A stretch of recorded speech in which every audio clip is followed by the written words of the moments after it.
तर नमस्कार मित्रांनो, आता मी तुम्हाला सांगणार आहे की तुम्ही इंट्राडे ट्रेडिंग करू शकता का आपली लॉंग टर्म ट्रेडिंग करू शकता. ठीक आहे. लॉंग टर्म ट्रेडिंग आणि इन्व्हेस्टिंग सारखेच असतात. ठीक आहे. आता बेसिकली कसं असतं, समजा मी प्रॉपर्टी बाय केलेली 2008 साली मी एक प्रॉपर्टी बाय केलेली आणि जर मी ती प्रॉपर्टी बाय केलेली समजा मी ती 4 लाखाच्या आसपास ती प्रॉपर्टी बाय केलेली 2008 मध्ये ती प्रॉपर्टी बाय केलेली. आता 2025 मध्ये जर ती मला प्रॉपर्टी सेल करायची असेल ना, ती प्रॉपर्टी मी काय केलेलं त्या प्रॉपर्टीमध्ये बेसिक काय केलेलं आहे की माझा पैसा तिथे इन्व्हेस्ट केलेला आहे. ठीक आहे. 2-3 म्हणजे 10-12 वर्षांनी मी ती प्रॉपर्टी काय करतोय की आज आज आज 2025 मध्ये साली मी ती प्रॉपर्टी मला ती सेल करायची बेसिकली. ठीक आहे.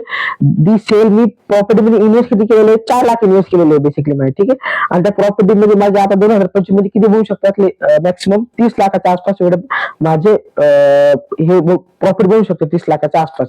जर ती चांगल्या कॉलनीमध्ये असेल, समजा तुम्ही चांगल्या हायफाय एरियामध्ये जर प्रॉपर्टी घेतली 2008 साली 2008 साली जर चांगली प्रॉपर्टी घेतली चांगल्या कॉलनीमध्ये आणि त्याची आता प्राइस किती असतील 2025 मध्ये, ते असेल 30 लाखाच्या आसपास एवढी त्याची प्राइस असेल.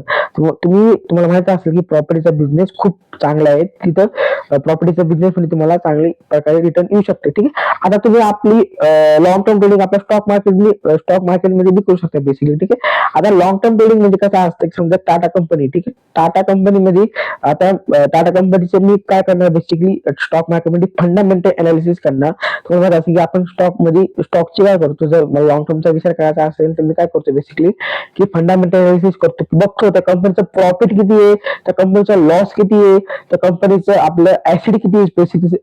सगळ्यात महत्वाचं त्या कंपनीचे ऍसिड किती आहे. ठीक आहे. आणि आता समजा टाटा कंपनी मध्ये जर मी ट्रेड केलेलं आहे.